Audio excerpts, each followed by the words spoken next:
What's up everyone, welcome back to the channel. In today's video I want to show you how to fix the smoke on startup in your F150, and this applies to the Ecoboost engines, the 3.5 or the 2.7.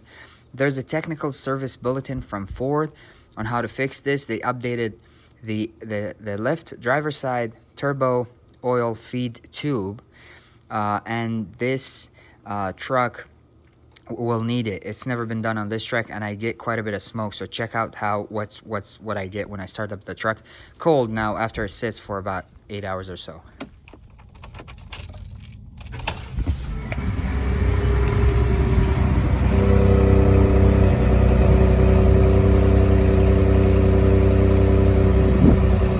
Let me show you how to fix this. Now this is the updated part, the left driver side turbo oil feed tube. When I pull the old one off, I'm gonna compare both and show it to you before I put it in the truck. But this is the part number that you need. This is the updated part number for the 2.7 liter EcoBoost. So FU7Z9T516-A. Now the old one had a different part number, of course. So we're gonna install this and we're gonna start the truck. The truck's still cold. I haven't started the truck yet. So we're gonna install this, drive the truck today, and then tomorrow morning we're gonna fire up the truck and see how successful this repair is.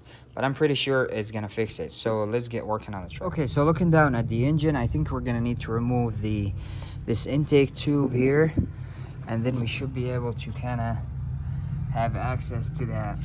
There's that tube. So it has a bolt here and a bolt here right below this bracket here. So we should be able to access without removing anything. Okay, so check this out. I removed, this is the old tube, this is the new tube. Before we look at them, let me just show you what I did.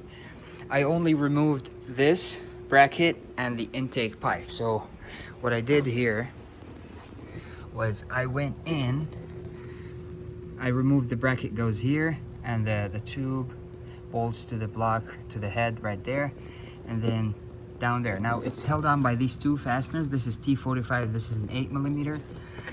There isn't room for a socket, so I just went in with this T45 and just twisted it with a wrench. It worked perfectly.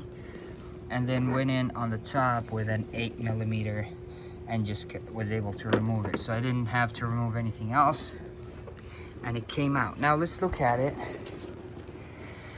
Now they look identical, however, the part number is different. This is the updated part, and so I'm gonna replace this with that. Now they do look identical from the outside, but I'm not sure if there's some kind of baffle on the inside or an update on the inside that makes them different. Either way, I'm installing the new one, and I'm gonna report the results tomorrow morning, see how it does after I drive it today. But we're finishing this job. Now I'm gonna lube the two O-rings with some oil. The screen on the old one doesn't look too bad. It still looks clean, so that's good news. So I'm just gonna lube the O-rings, clean where they go with a lint-free towel, and then just reinstall everything. Okay, and there we go. Now as you can see, this is the new tube. It's replaced, it's tight. So the goal now is to drive the truck today. Tomorrow morning we'll start it and see how it does. Okay, so this is the next morning. The truck's been sitting for over 12 hours. So let's get it started. I haven't started it yet, and see if we get any smoke out of the tailpipe.